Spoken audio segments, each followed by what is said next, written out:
Sai Chaitanya paramedical college लेकर आया है पैरामेडिकल काउंसिल और सरकारी नौकरियों के लिए उपयोगी पाठ्यक्रम।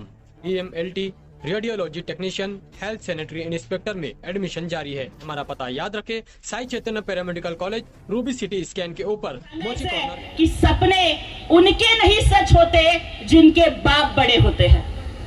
सपने उनके नहीं सच होते जिनके बाप बड़े होते हैं। अरे सपने तो उनके पूरे होते हैं जो अपनी जिद पर अडे होते हैं। आणि अशा जिद्दीनं धडपडणाऱ्या प्रत्येकाच्या पाठीशी माननीय दादाजी भुसे साहेब आहे। जास्त वाढवत नाही, सगळ्या शेवटी एकच महत्वाचा मुद्दा सांगते जो आपल्या सगळ्या महिला भगिनींसाठी खूपच महत्वाचा। माझ्या सकट तुम्हाला आम्हाला एक प्रश्न नेहमीच पडला असेल तरी जो आपण आपल्या नवऱ्याला विचारला असेल कि मांग मेरी लेकिन सिंदूर तुम्हारे नाम का।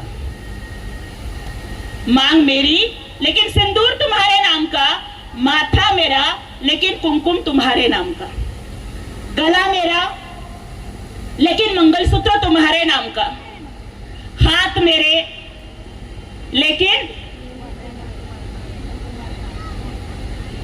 तुम्हारे नाम का, पाँव मेरे लेकिन पायल तुम्हारे नाम की, हाथ मेरे लेकिन कंगन तुम्हारे नाम का, पाँव की उंगलियां मेरी लेकिन बिछोए तुम्हारे नाम की।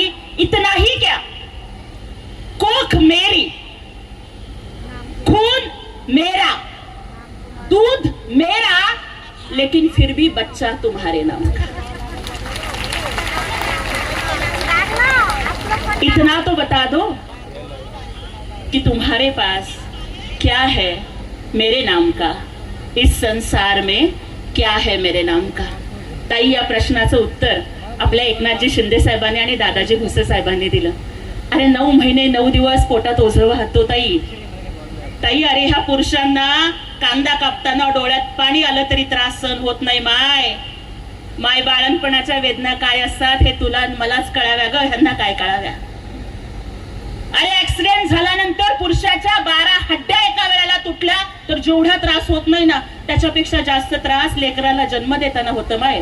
पण तरी सुद्धा ही माय सहन करते कारण तिला आई बनायचं असतं ग, म्हणून ती समज सहन करते। आणि जगात एकदाच ही वेळ असते की जेव्हा लेकरू रडतं आणि माय हसते। जेव्हा लेकरू जन्माला आल्यावर पहिल्यांदा रडतं तेव्हा, त्याच्यानंतर प्रत्येक वेळेला ना लेकरू रडलं तर त्याच्या आधी माय रडत असते। पण लेकराच्या पाठीमागं मायचं नाव सुद्धा नव्हतं। आपले एकनाथजी शिंदे साहेबांनी आणि दादाजी भुसे साहेबांनी काय केलं माहितीये, कायदाच काढलाय की आता इथनं पुढं प्रत्येकाला प्रत्येक सरकारी कागदावर बापाचं नाव लावायच्या आधी आईचं नाव लावावं लागणार आहे। हा सन्मान तुमचा आहे, हा सन्मान प्रत्येक आईचा आहे, हा सन्मान प्रत्येक बाईचा आहे, हा सन्मान जिजाऊचा आहे, सावित्रीचा आहे, रमाईचा आहे, अहिल्यादेवीचा आहे। आणि हा सन्मान ज्या भावांनी केला ना त्या भावांच्या पाठीशी खंबीरपणे आपल्याला उभं राहावं लागणार आहे। साहेबांनी अनेक विकास कामं केली, पुन्हा कधीतरी त्याच्यावरती सविस्तर बोलेन।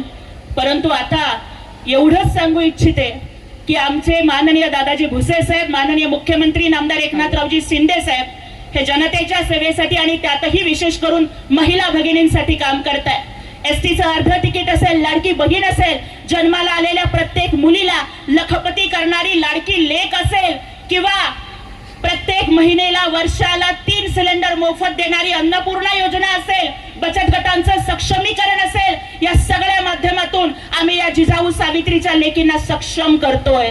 आणि इथे आम्ही कुठलाही भेदभाव करत नाही कारण छत्रपती शिवाजी महाराजांचा वारसा घेऊन हे आमचे नेते काम करत आहेत। पुन्हा एकदा त्यांच्या या कामाला मनापासून धन्यवाद देते आणि खऱ्या अर्थानं हे आपलं मालेगावचं हॉस्पिटल हे संपूर्ण महाराष्ट्रामध्ये अग्रेसर ठरणारं हॉस्पिटल ठरेल अशा पद्धतीच्या शुभेच्छा या ठिकाणी देते आणि थांबते। जय हिंद, जय महाराष्ट्र, जय शिवराय, जय भीम।